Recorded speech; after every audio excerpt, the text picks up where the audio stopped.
que es la unidad que vamos a ver hoy, que es la unidad número 10, y vamos a estar estudiando o conociendo de qué se trata de estos tres tipos de dominio imperfecto. ¿Por qué se dice que el dominio es imperfecto? Porque se ve alterado alguno de esos caracteres, ¿sí? Nosotros vimos que el dominio perfecto era cuando reuníamos la plena disposición jurídica, la plena disposición material, la percepción de los frutos y el uso y goce de la cosa. Bueno, en el dominio imperfecto, algunos de esos caracteres, ya sea la absolutez, la exclusividad o la perpetuidad, alguno de esos caracteres del dominio se va a ver afectado por una condición o algún plazo, si va a estar sometido el dominio a una condición o un plazo resolutorio, ¿sí? El concepto de dominio imperfecto lo tenemos en el artículo 1946, nos dice que el dominio es imperfecto si está sometido a condición o plazo resolutorios, o si la cosa está grabada con cargas reales, ¿sí? Y nos enumera tres supuestos de casos de dominio imperfecto, ¿sí? Como hemos visto, son el revocable, el fiduciario y el desmembrado. El dominio revocable se va a regir por los artículos del Código Civil y Comercial, del libro cuarto. El dominio revocable está detallado en el libro cuarto de los derechos reales como una especie de dominio imperfecto.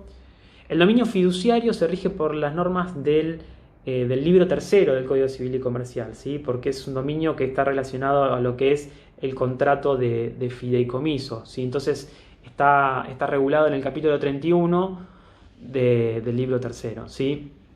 Donde se trata los contratos.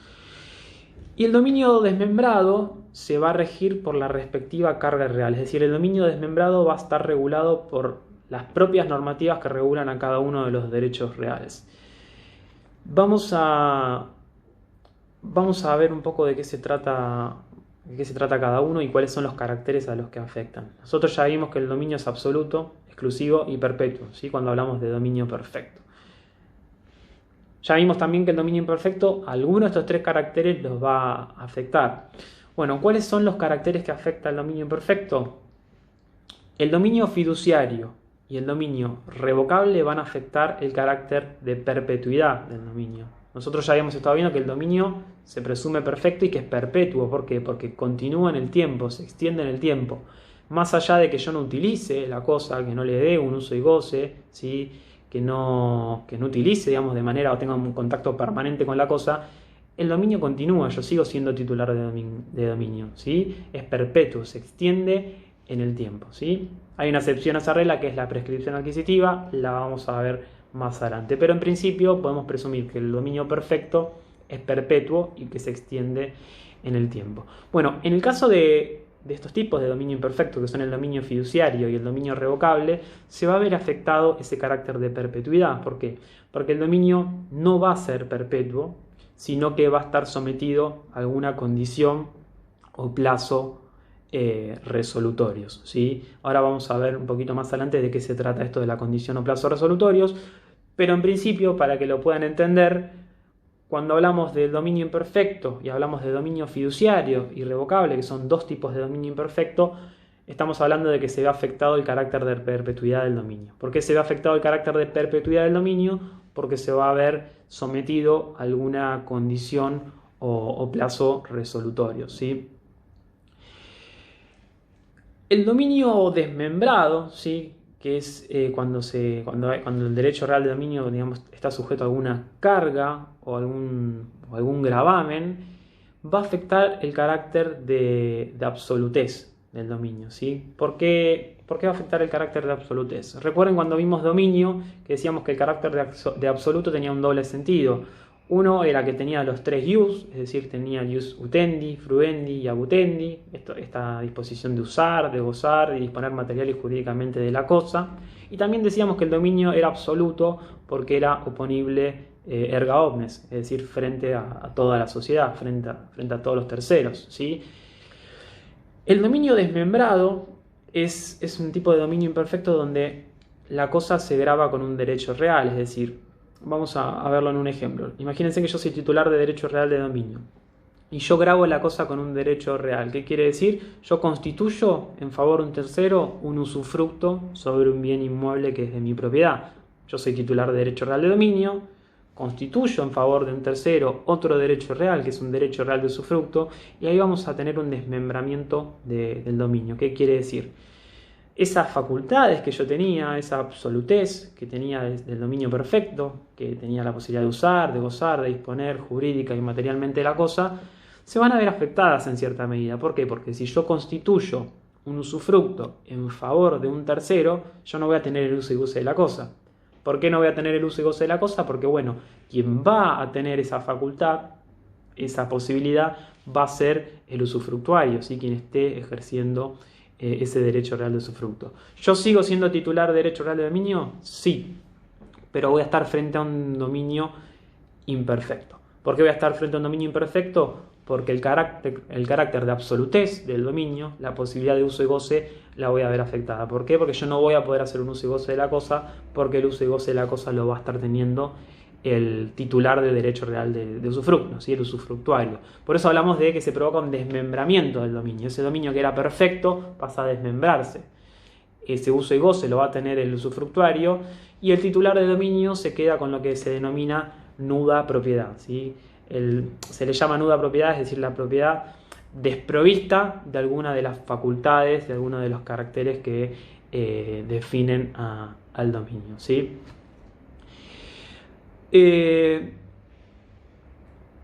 Sabemos que hay una presunción de perfección, es decir, recuerden que el artículo 1941, esto lo vimos en la unidad 6, dice que el dominio se presume perfecto, es decir, quien pretenda, digamos, ser titular de un derecho real que recaiga sobre la cosa de otro, va a tener que demostrarlo, y hasta tanto eso no se dé, se va a presumir que el titular de dominio es un titular de dominio perfecto. Es decir, si alguien quiere demostrar que está ejerciendo, que tiene un usufructo sobre una propiedad que es de un tercero, ¿sí? Va a tener que, bueno, demostrar que tiene ese derecho real, pero en principio si no lo demuestra se presume que ese tercero va a tener, o para la ley mejor dicho, va a considerarse que es un titular de dominio perfecto, ¿sí?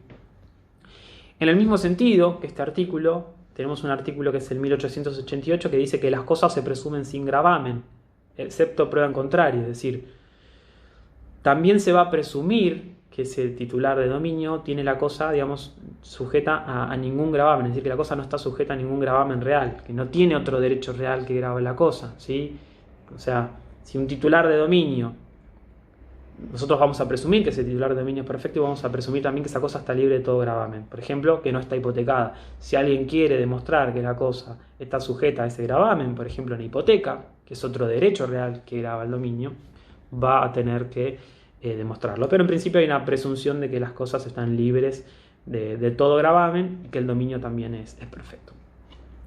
Vamos a comenzar a analizar un poco el dominio revocable, que es el primer tipo de dominio imperfecto que vamos a ver el día de hoy, y vamos a ver el concepto, ¿sí? El artículo 1965 nos dice que el dominio revocable es aquel dominio que está sometido a una condición o un plazo resolutorios, ¿sí? A cuyo cumplimiento el dueño va a tener que restituir la cosa a quien se la transmitió. Y nos dice que esa condición o ese plazo pueden ser impuestos por voluntad de las partes, digamos, por voluntad, digamos, de quien transmite el dominio, o puede ser incluso impuesto por la ley. Vamos a poner un ejemplo. En este caso vamos a tener a dos partes. Acá Juan pregunta si un contrato de locación puede ser. No, en realidad no, Juan, porque un contrato de locación es un derecho, digamos, personal. Estaríamos amparados dentro de lo que es un derecho personal. Acá estamos hablando de que el titular de dominio transmite el dominio a un tercero, ¿sí? Pero ese dominio va a ser revocable. ¿Qué quiere decir que ese dominio va a ser revocable? Que pasado determinado tiempo o frente al cumplimiento de determinada condición, el dominio se perfecciona, es decir, vuelve a quien lo transmitió o se perfecciona en cabeza de a quien se lo transmitieron, ¿sí? Ahora lo vamos a ver en un ejemplo más concreto, pues es un tema que es bastante abstracto o difícil de representar, es muy teórico y quizás con un ejemplo queda más claro, ¿sí? Imagínense que yo soy titular de dominio. Yo tengo un hijo que estudia en la Universidad de Morón, que estudia abogacía en la Universidad de Morón, o no, ni siquiera un hijo, no sé, tengo un sobrino o tengo un amigo. Tengo un amigo que estudia en la Universidad de Morón y yo, no sé, yo vivo en Capital y yo tengo un departamento en la ciudad de Morón, ¿no? Y yo lo que voy a hacer es, yo titular de dominio, le voy a transmitir el dominio de ese departamento, ¿sí? Que es de mi propiedad, se lo voy a transmitir a este tercero con la condición de que se reciba de abogado. ¿Qué quiere decir esto? Si ese tercero cumple la condición que se pactó, que es que se reciba de abogado, el dominio se perfecciona, ¿sí? ¿Qué sucede si se cumple la condición? El dominio se perfecciona en cabeza de a quien se lo transmitieron. Ese tercero a quien yo le transmití el dominio, si cumple con la condición que yo pacté, que pacté en el título de transmisión, de transmisión del dominio, va a perfeccionar el dominio, es decir, se va a convertir en titular de dominio perfecto. Él, ¿sí? Este dominio revocable puede estar sujeto a una condición o un plazo resolutorio, ¿sí? La ley nos dice que las condiciones resolutorias impuestas al dominio deben entenderse limitadas al término de 10 años. Más allá de que la condición se cumpla o no. Si pasan 10 años y la condición no se cumple, el dominio vuelve a quien lo transmitió, ¿sí? Por eso se habla de que es un dominio revocable, porque tenemos dos partes. Tenemos el titular de dominio perfecto, en principio, que es el transmitente, que le transmite el dominio a un tercero, sujeto a una condición, ¿sí? Después veremos si esa condición se cumple o no. Si la condición no se cumple, el dominio va a volver a quien lo transmitió. Si se cumple el plazo, o pasa, digamos, el plazo de 10 años, ¿sí? Se cumple el plazo de 10 años, el dominio también se perfecciona, ¿sí? Sí, Nacho. Ah, perfecto. Dale. Ahí justo me estaba avisando algo el doctor Ferreira.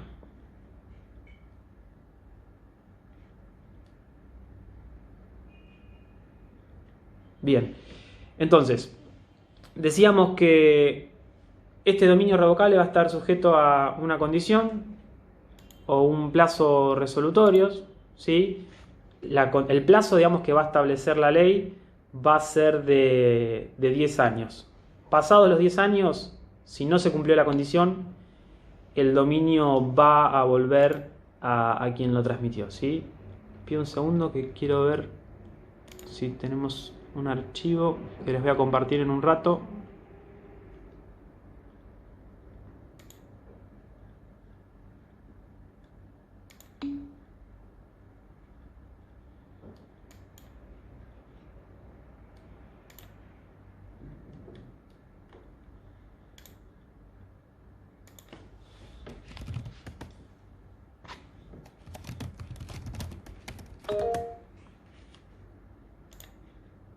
Perfecto.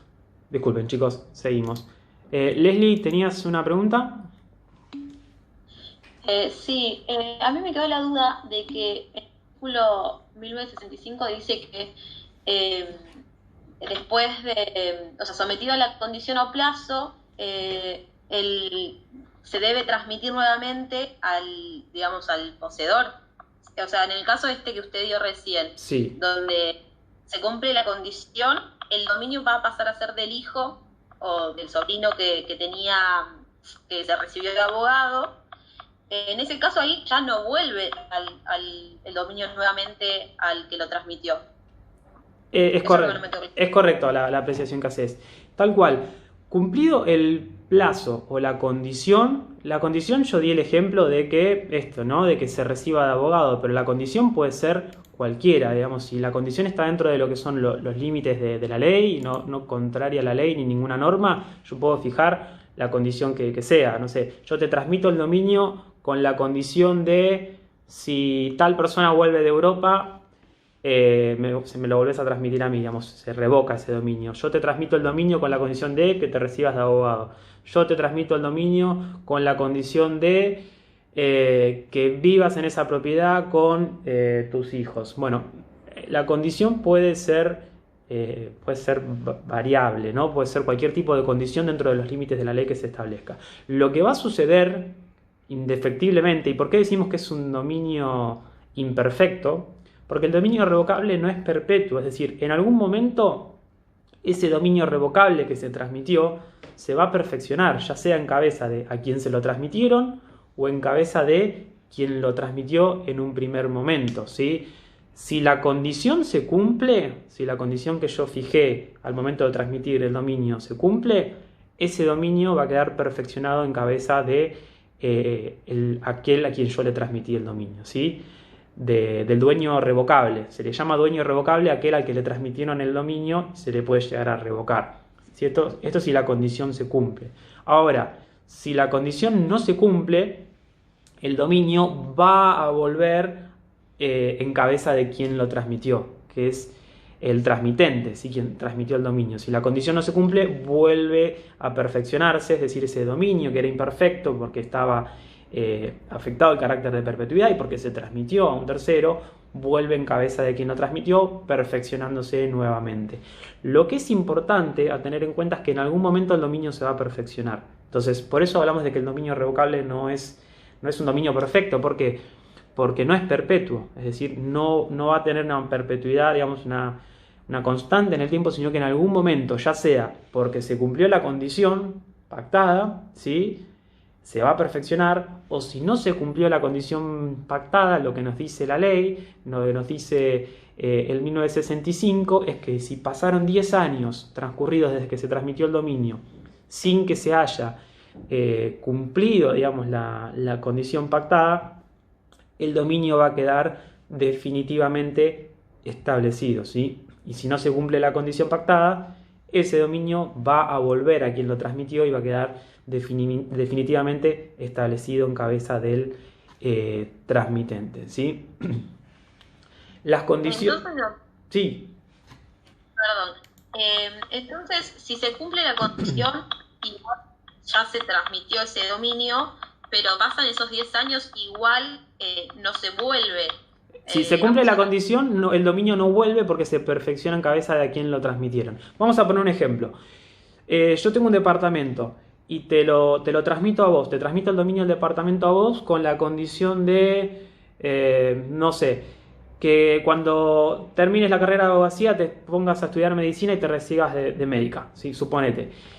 Si se cumple la condición que pactamos, es decir, si vos empezás a estudiar medicina y te recibís de médica, se va a perfeccionar el dominio. Es decir, ¿por qué se va a perfeccionar el dominio? Porque se cumplió la condición. Y ese dominio que yo te había transmitido a vos no va a volver a mí, sino que vos vas a convertirte en la titular de dominio perfecto. Es decir, ya no vas a ser una titular de dominio imperfecto, que es un dominio que está sujeto a una condición o plazo, sino que, como se cumplió la condición que se pactó, la condición que se estableció, vos te vas a transformar, vas a pasar de ser titular de dominio imperfecto a convertirte en la titular de dominio perfecto. ¿Por qué vas a convertirte en titular de dominio perfecto? Porque tu derecho real de dominio va a tener los 3 caracteres. Vas a tener la absolutez del dominio, vas a tener la exclusividad también del dominio y vas a tener la perpetuidad del dominio. ¿Por qué? Porque ese dominio se perfeccionó, ¿sí?, en tu persona. Entonces, ese dominio va a ser perpetuo. Mientras vos lo tengas y no lo transmitas, va a continuar en el tiempo, ¿sí?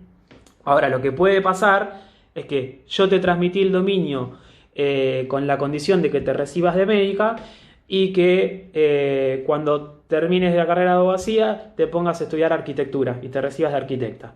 Entonces, ahí no se está cumpliendo la condición. ¿Por qué? Porque la condición era que vos estudies medicina. No estudiaste medicina, no se cumplió la condición. Si pasaron los 10 años que establece la ley y no se cumplió la condición, el dominio va a volver a quien lo transmitió. Es decir, como no se cumplió la condición y pasó el tiempo máximo que fija la ley, que es el plazo de 10 años, ese dominio vuelve, en este caso a mí, que sería quien te lo transmití. Y ese dominio va a volver perfecto, porque ya no va a ser un dominio imperfecto tampoco. ¿Por qué?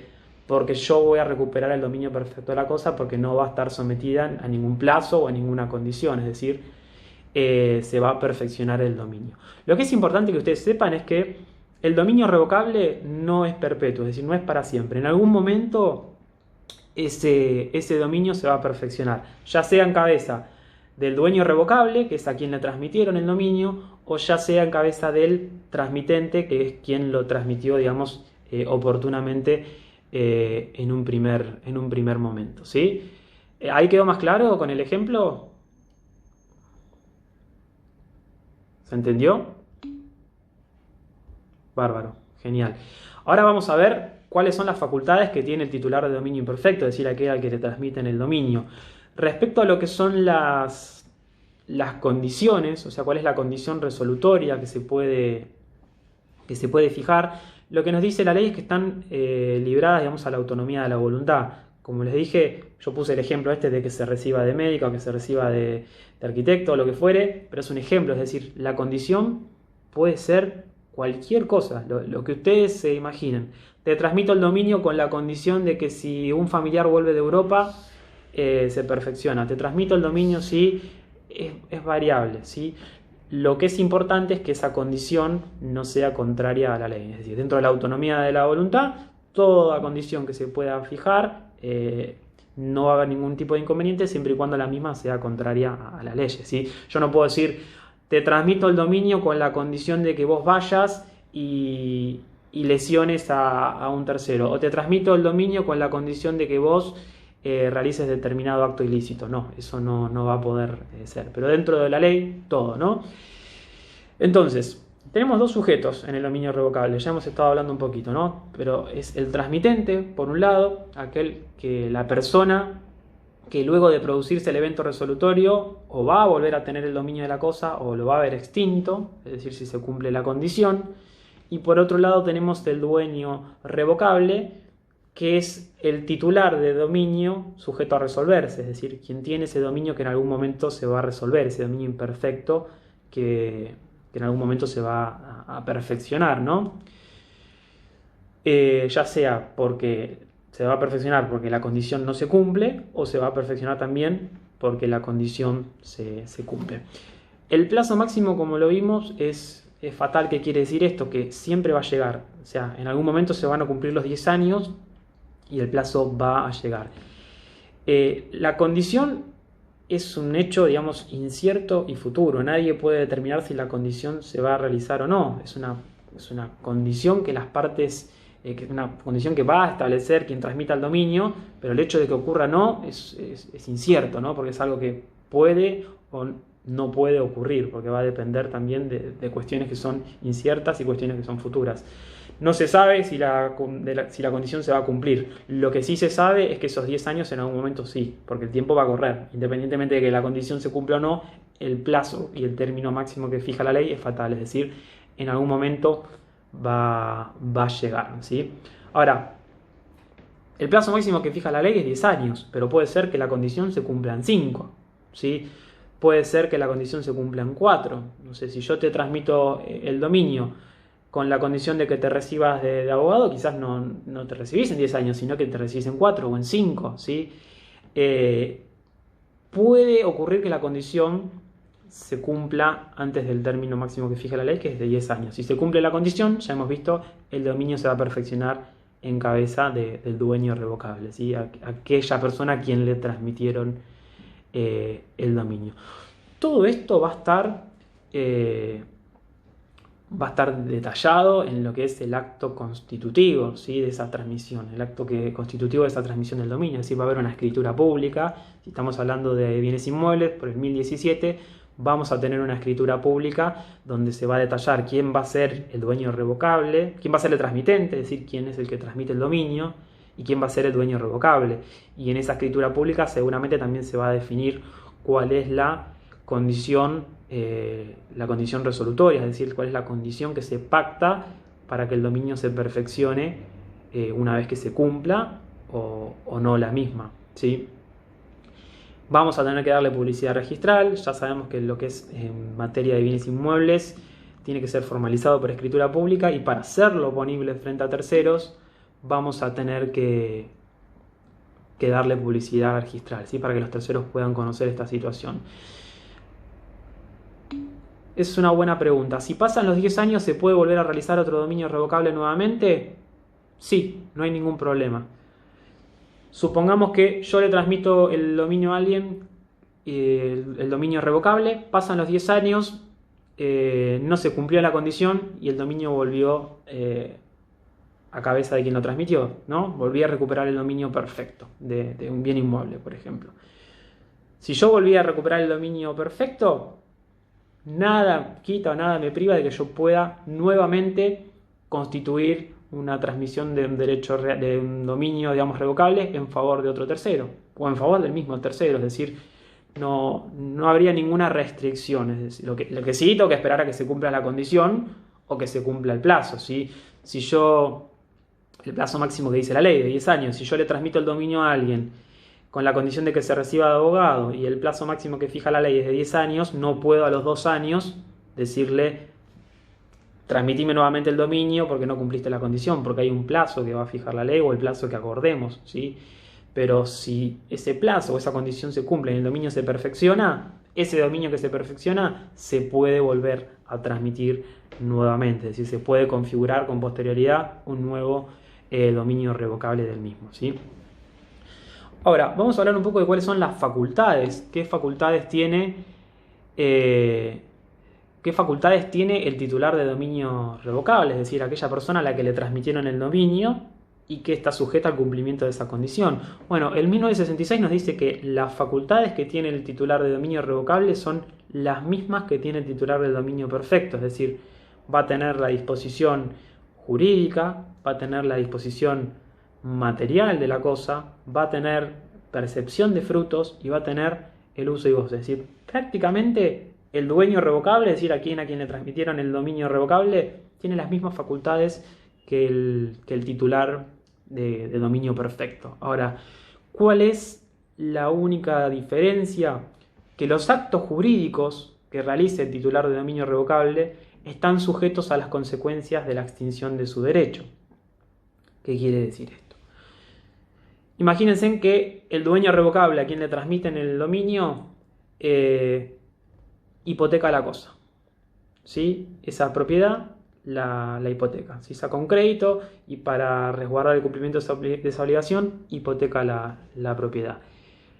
Si bien puede realizar actos jurídicos, es decir, podría hipotecarla, las consecuencias de esos actos jurídicos van a estar sujetas a la extinción de su derecho, es decir, en algún momento ese derecho real de dominio se va a perfeccionar. Y si la cosa vuelve al dueño, al transmitente, es decir, a quien transmitió el dominio, la cosa tiene que volver libre de todo gravamen. Es decir, que ese acto jurídico, esa hipoteca que se constituyó, no se le va a poder imponer al transmitente porque la cosa tiene que volver libre de todo gravamen. Es decir, puede hacer con la cosa disposición material, puede modificarla, puede arreglarla, puede repararla, puede hacer uso y goce, puede tener percepción de frutos, puede disponer jurídicamente, pero la única salvedad es que los actos jurídicos que realice están sujetos a la extinción del derecho real de dominio, pues ese dominio imperfecto en algún momento se va a extinguir, se va a perfeccionar en cabeza de alguno de los dos, ¿sí? Puede efectuar mejoras, el titular de dominio revocable puede efectuar mejoras, puede percibir los frutos, puede ejercer las acciones reales para defender su derecho, ¿sí? Puede iniciar la acción reivindicatoria, la acción confesoria, puede iniciar acciones también posesorias para defender su derecho, ¿sí? Pero los efectos de la revocación, que es lo que hablábamos recién, que están en el artículo 1967, nos dice que la revocación de este dominio imperfecto tiene efecto retroactivo, ¿sí? Excepto que las partes hayan pactado otra cosa, es decir, que en el título de adquisición de ese dominio imperfecto se haya pactado otra cosa. Si no se pactó otra cosa, el efecto es retroactivo, es decir, la cosa va a volver, si vuelve a quien la transmitió, va a volver libre de todo tipo de gravamen, ¿sí? De todo tipo de gravamen o de carga real que se le pueda haber impuesto a la misma. Juan. Sí, tengo una duda. En caso de que, por ejemplo, el dueño revocable termine siendo el dominio perfeccionado a su favor, sí. Ahí sí podría adquirir la cosa con el gravamen que él haya predispuesto antes, ¿no? Claro, el efecto es retroactivo si la cosa vuelve al transmitente, ¿sí? Porque es decir, al transmitente no se le puede obligar a cumplir los actos jurídicos que realizó el dueño revocable, es decir, yo soy el transmitente, yo te doy el dominio sujeto a que vos cumplas la condición. Si vos no cumplís la condición, el dominio lo voy a volver a recuperar yo. Si vos realizaste algún acto jurídico con la cosa, ¿sí? Algún acto de disposición jurídica, y la cosa vuelve al transmitente, no me pueden exigir a mí, que soy el transmitente, que dé cumplimiento a ese acto o a ese gravamen. Es decir, si vos hipotecaste la cosa y no cumpliste la condición, la misma tiene efecto retroactivo. ¿Qué quiere decir? Si no se cumple la condición y el dominio vuelve en cabeza de quien lo transmitió, no se le puede obligar a ese transmitente a cumplir con las cargas o los gravámenes reales que pueda llegar a tener la cosa. Ahora, si vos realizaste algún acto jurídico sobre la cosa y el dominio se perfeccionó en tu persona porque se cumplió la condición, bueno, ahí sí la cosa no va a volver con un efecto retroactivo, porque en realidad la cosa no vuelve a quien la transmitió, sino que la cosa se perfecciona en cabeza de quien tenía el dominio imperfecto. Entonces, como vos realizaste un acto jurídico sobre la cosa y la cosa se perfecciona en tu persona, ahí sí no va a haber un efecto retroactivo y bueno, se tendrá que respetar esa carga o gravamen que tiene la misma. ¿Se entendió, Juan, ahí? Buenísimo, buenísimo. Sáquense las dudas porque es un tema que es bastante por ahí abstracto, a veces de entender, complejo, y están buenas estas preguntas para poder entenderlo bien, ¿sí? Acá pregunta Leslie si no es recomendable hipotecar un inmueble que está sujeto a un dominio revocable. Es una buena pregunta la que haces. ¿Se puede hipotecar? Sí. Ahora, hay que ver quién acepta, digamos, una hipoteca de un inmueble que está sujeto a un dominio revocable. Supónganse que yo voy al banco, voy a pedir un crédito al banco y como garantía del cumplimiento de ese crédito, yo quiero hipotecar un inmueble. El banco va a hacer un estudio de títulos, es decir, antes de darme un peso, va a averiguar cuáles son las condiciones a las que está sujeta, si ese bien está sujeto a alguna carga o gravamen real que lo grava.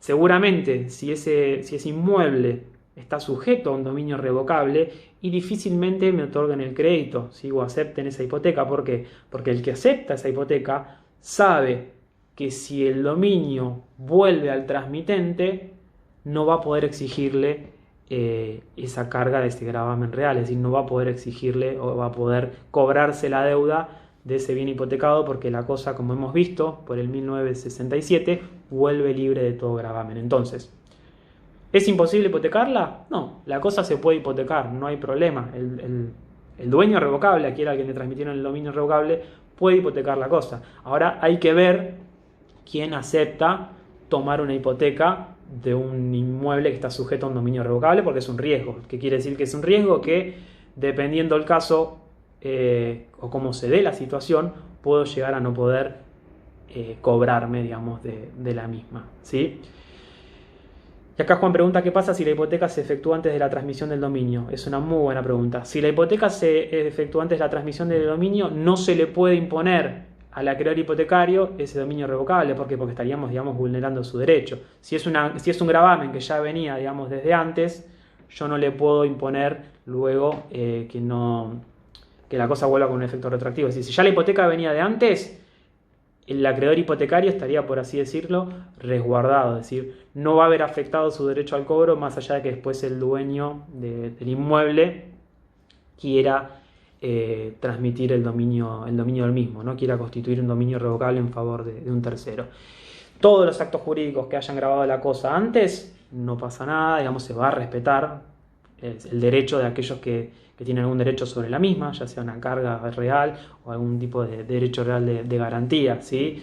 No va a suceder lo mismo con los actos que se hagan después, es decir, si posterior a la constitución y a la transmisión de ese derecho de dominio revocable se constituye una hipoteca, bueno, el acreedor hipotecario corre el riesgo de que si la cosa vuelve al transmitente no pueda cobrarse la deuda, digamos, ejecutando el inmueble, ejecutando la hipoteca, ¿sí?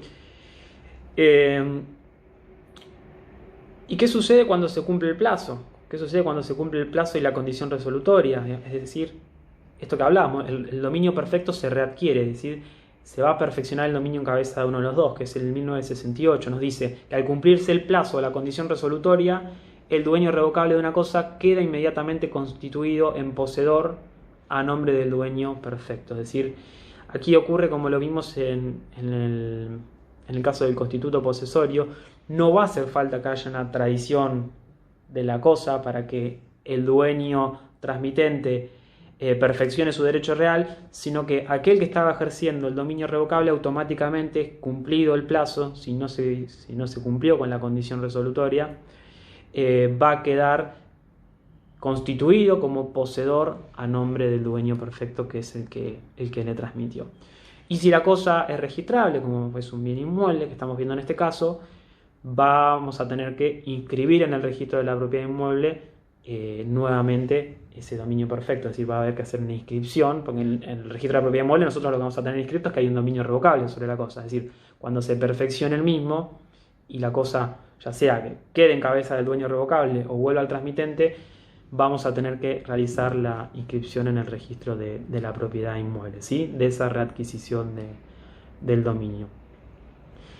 ¿Alguna duda, chicos, de dominio revocable que les haya quedado? Puntos importantes, esto, recuerden que siempre va a ser sujeto a un plazo o a una condición, no va a ser eterno. El dominio no puede ser imperfecto para siempre, en algún momento se va a tener que perfeccionar, ya sea en cabeza de uno o en cabeza del otro, ¿sí? Pero cumplido el plazo o la condición, ese dominio se va a volver a convertir en un dominio perfecto, ¿sí? ¿Se entendió bien? ¿Quedó alguna duda? Si no, pasamos al fiduciario, que es el otro supuesto. Genial. Bueno, igual después les sugiero que lean este tema, porque es un tema bastante complejo, así que después extiendan, digamos, la clase con la lectura de Keeper, ¿sí? Si pueden, lean el manual de Keeper, amplíen un poco más con la lectura, que van a ver que les va a quedar mucho más claro, ¿sí? Complementándolo con la lectura, y que además Keeper lo explica muy bien. Bueno, pasamos a otro supuesto de dominio imperfecto, que es el dominio fiduciario, ¿sí?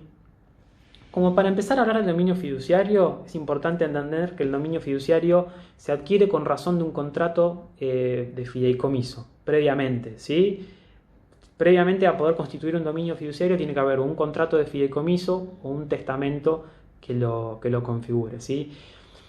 ¿Cuál va a ser el plazo que tiene el dominio fiduciario? Bueno, a diferencia del dominio revocable, que es de 10 años, el dominio fiduciario está sometido a durar hasta la extinción del fideicomiso. Es decir, el contrato de fideicomiso va a tener, cuando se cumplan con las condiciones que estén pactadas en el contrato, se va, digamos, a extinguir. En algún momento ese contrato se va a ver extinto. El dominio fiduciario va a durar, vamos a estar frente a un dominio imperfecto sometido a este tipo de dominio fiduciario hasta tanto se cumpla con lo pactado en el contrato de fideicomiso o en el testamento. Así que a través de un testamento también se puede constituir un dominio fiduciario. Voy a hacer un breve repaso de lo que es el contrato de fideicomiso. Seguramente lo vieron en contratos, pero no sé si lo recordarán todos. Para poder explicar dominio fiduciario tenemos que entender qué es el fideicomiso, ¿sí? Qué es el contrato de fideicomiso. Y la definición de contrato de fideicomiso la tenemos en el artículo 1666. Tenemos varias partes involucradas en un contrato de fideicomiso. Y nos dice en 1666 que hay contrato de fideicomiso cuando una parte llamada fiduciante le transmite o se compromete a transmitir la propiedad de determinados bienes a otra parte que se denomina fiduciario, ¿sí?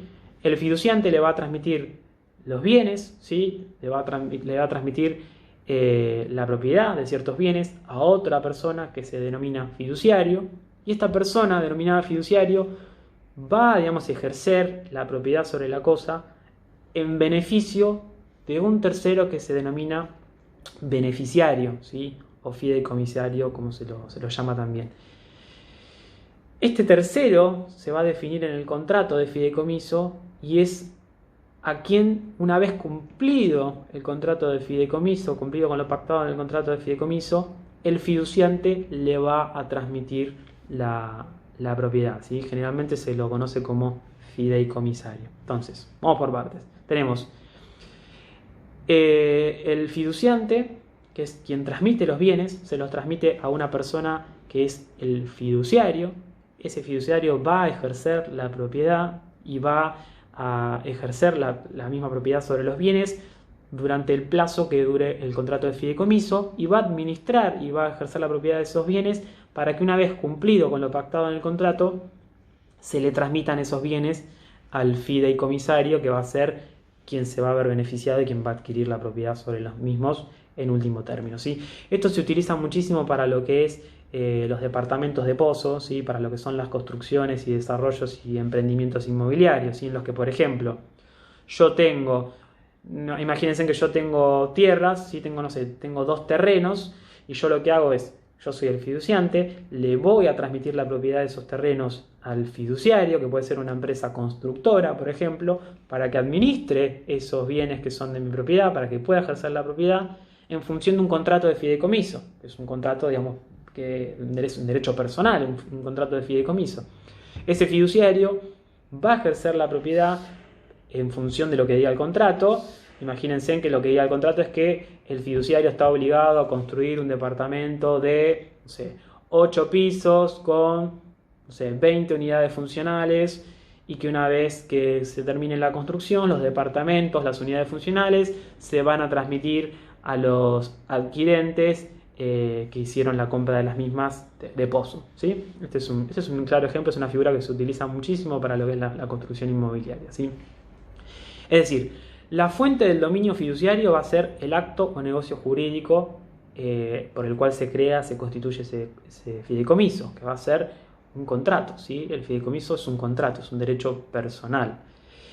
Como les dije también, el dominio fiduciario puede llegar a establecerse también en un testamento. ¿Cómo se puede establecer en un testamento? Yo, por ejemplo, como un acto de última voluntad, un acto de disposición de última voluntad, puedo dejar mis bienes en manos de un tercero para que los administre en favor de otro tercero que puede ser el beneficiario. No sé, imagínense que yo tengo un hijo con una discapacidad. Tengo un hijo con una discapacidad que no le permite poder trabajar o sustentarse por sus propios medios. Entonces yo tengo bienes, puedo en un acto de última voluntad, en un acto testamentario, constituir un fideicomiso a favor de ese hijo, ¿sí? Por el cual un tercero va a administrar los bienes, va a administrar la propiedad de esos bienes con el fin de beneficiar a ese tercero, en este caso mi hijo, que tiene esa capacidad que no le permite poder trabajar o sustentarse por sus propios medios. Es una especie de protección, ¿no? Yo a través de un testamento constituyo un fideicomiso para beneficiar a alguien, que puede ser este ejemplo o puede ser cualquier otro ejemplo, a los fines de beneficiarlo de alguna manera, ¿sí? Y acá Juan pregunta si el fideicomiso no puede durar más de 30 años. El fideicomiso tiene un plazo máximo de 30 años, o en el caso del fideicomiso testamentario, cuando hablamos de alguien con discapacidad, que se le deja a alguien con discapacidad, puede llegar a ser vitalicio, es decir, no tiene plazo hasta que esa persona fallezca. Yo, por ejemplo, si en un acto testamentario de última voluntad constituyo un fideicomiso en favor de un hijo con cierta discapacidad, ese fideicomiso puede constituirse y ese dominio fiduciario puede durar es vitalicio, durante toda la vida de mi hijo, ¿sí? Hasta su muerte, ¿sí? Va a ser o 30 años o en algunos casos excepcionales, como este por ejemplo, puede llegar a ser vitalicio, ¿sí? Entonces, partes del contrato de fideicomiso ya vimos: constituyente o fiduciante, tenemos por otro lado el fiduciario y por otro lado tenemos el fideicomisario o beneficiario también, que a veces lo podemos tener en cabeza de la misma persona. Una diferenciación con el dominio revocable es que en el caso del dominio fiduciario, los bienes que integran el fideicomiso forman un patrimonio aparte, es decir, mientras que el dominio revocable, los bienes forman parte del patrimonio de la persona a quien le transmiten el dominio, en el dominio fiduciario los bienes le pertenecen, ¿sí? O forman parte de un patrimonio separado del patrimonio de la persona, que va a ser, digamos, el patrimonio del fideicomiso. El fideicomiso va a tener un propio patrimonio. Y esta es una cuestión muy importante a tener en cuenta, por ejemplo, a la hora de que haya una ejecución de algún tipo de deuda, ¿sí? O algún reclamo o algún tipo de deuda, en el sentido de que aquel acreedor que quiera hacer alguna ejecución judicial, por ejemplo, alguna deuda que pueda llegar o alguna obligación que no se haya cumplido por parte del fideicomiso, no va a poder atacar a los bienes del fiduciario o del fiduciante o del beneficiario en último caso, sino que va a tener que atacar a los bienes propios del fideicomiso, es decir, a los bienes que integran el patrimonio del fideicomiso, ¿sí? Si yo constituyo un fideicomiso en favor de un tercero y ese fideicomiso tiene algún acreedor, ¿sí? El fideicomiso, por ejemplo, contrata a alguien para, no sé, realizar una obra, por ejemplo, ese acreedor no va a poder atacar mi patrimonio, sino que si se quiere cobrar la deuda va a tener que cobrarse, digamos, de los propios bienes del fideicomiso, ¿sí? La duración, ya hemos visto, el plazo máximo es 30 años, ¿sí? O en el caso de que el beneficiario sea incapaz o de capacidad restringida, puede durar hasta su muerte, como vimos, o hasta la cesación de la incapacidad. O el plazo de este dominio fiduciario puede volver a transmitirse una vez que se cumpla con el contrato de fideicomiso. Es decir, el plazo máximo es 30 años, pero para ahí el contrato de fideicomiso se termina en 10. El ejemplo que les estaba dando. Yo soy dueño de una tierra, se la doy a una constructora, hacemos un contrato de fideicomiso para que la constructora realice 15 departamentos y los venda de pozo. Una vez que se vendan todas las unidades funcionales, que se cumpla con lo que está pactado en el contrato de fideicomiso, el dominio se va a extinguir. Para mí, que soy el dueño de las tierras, se va a extinguir, digamos, para el fiduciante, que es quien administra el fideicomiso. ¿Por qué se va a extinguir? Porque cumplido con lo que se pactó en el contrato, el dominio se va a perfeccionar en cabeza de ¿quién? De aquella persona que adquirió de pozo y que es la beneficiaria de ese contrato de fideicomiso, ¿sí? Es decir, el plazo máximo es 30 años, vitalicio, si es un caso de incapacidad de alguna persona, o una capacidad restringida, o una discapacidad, como hemos visto, o hasta que se cumpla con lo pactado en el fideicomiso. Una vez que se cumpla con lo pactado en el fideicomiso, ese dominio fiduciario, es decir, ese dominio imperfecto, se va a perfeccionar. En este caso no va a ser como el dominio revocable, que se puede perfeccionar y que puede volver al transmitente, sino que en el dominio fiduciario siempre se va a perfeccionar en cabeza del beneficiario, aquella persona que haya sido designada en el contrato de fideicomiso como beneficiario del mismo. Y otra cuestión importante es respecto a los efectos. Nosotros habíamos estado hablando de que el dominio revocable tiene un efecto retroactivo, es decir, que la cosa vuelve libre de toda carga o todo gravamen que pueda llegar a versar sobre la misma. En el caso del dominio fiduciario no tiene un efecto retroactivo, es decir, se toman, digamos, todos los actos realizados, todos los actos jurídicos que se hayan realizado por el fiduciario, sin el marco de ese contrato de fideicomiso, van a ser válidos, es decir, la cosa no va, digamos, a estar libre de todo gravamen, sino que se van a tener como válidos todos los actos jurídicos y gravámenes a los que haya sido sometidos la cosa. Siempre y cuando el fiduciario, es decir, quien administra el fideicomiso, haya realizado actos jurídicos tendientes a cumplir con lo pactado en el contrato, ¿sí? Por ejemplo, si el fiduciario tiene a cargo realizar una obra, bueno, se puede haber endeudado para comprar materiales para realizar la obra, puede haber constituido algún tipo de contrato con el personal que va a trabajar en la obra. Es decir, todos esos actos jurídicos, cuando se cumple el contrato de fideicomiso y se perfeccione el dominio en el beneficiario, se van a tener como válidos, ¿sí? No es como el revocable que va a volver la cosa libre de todo gravamen. Siempre y cuando el fiduciario realice actos jurídicos responsablemente, digamos, administrando de forma correcta el fideicomiso y que vayan tendientes a cumplir con lo pactado en el contrato y no con otra cosa. Si el fiduciario no respeta lo que dice en el contrato, bueno, puede llegar a ser demandado por los daños que pueda llegar a ocasionar, ¿sí? Producida, digamos, la extinción del fideicomiso, cuando se cumple el contrato y la cosa queda perfeccionada en cabeza del beneficiario, ¿sí?, del fideicomiso, vamos a tener que realizar la inscripción y la readquisición opera ipso iure. ¿Qué quiere decir opera ipso iure? Es como el dominio revocable, opera de pleno derecho. A partir del momento en el que se cumplió el plazo o se cumplió con lo pactado en el contrato de fideicomiso, el beneficiario va a adquirir el derecho real de dominio de pleno derecho, ¿sí? Y esta inscripción va a haber que también realizarla en el registro de la propiedad inmueble a los fines de poder hacerlo oponible frente a terceros. Es decir, hasta ese momento nosotros vamos a tener inscrito en el registro de la propiedad inmueble un bien que va a estar sometido a un dominio imperfecto en los términos de que hay un dominio fiduciario constituido sobre él. Cuando se cumpla el plazo, se cumpla lo pactado sobre el fideicomiso, vamos a tener que inscribir nuevamente ese dominio perfecto en el que el beneficiario, por ejemplo, que compró el departamento a Pozo, va a poder escriturar y ahí va a realizar la inscripción de la escritura pública en el registro de la propiedad inmueble, en la que ya no va a ser un titular de dominio imperfecto, sino que el beneficiario va a ser un titular de dominio perfecto porque adquirió el dominio pleno de esa propiedad, ¿sí? El artículo con la definición de lo que es el contrato de fideicomiso, si no me equivoco, es el 1666 y el dominio fiduciario es el 1701, ¿sí? 1666 y el 1701.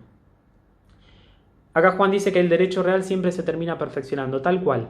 Tanto en el dominio revocable como en el dominio fiduciario, el derecho real se perfecciona, ¿sí? La diferencia es que mientras que en el revocable puede volver al transmitente o perfeccionarse en la persona que está sujeta al cumplimiento de la condición, por el otro lado, en el fiduciario se va a perfeccionar siempre en aquella persona que sea la designada como beneficiaria dentro del contrato del fideicomiso, ¿sí? Es decir, en el revocable la cosa se puede restituir al antiguo dueño, en el fideicomiso, en el dueño fiduciario, no, siempre se va a perfeccionar en favor del beneficiario, ¿sí?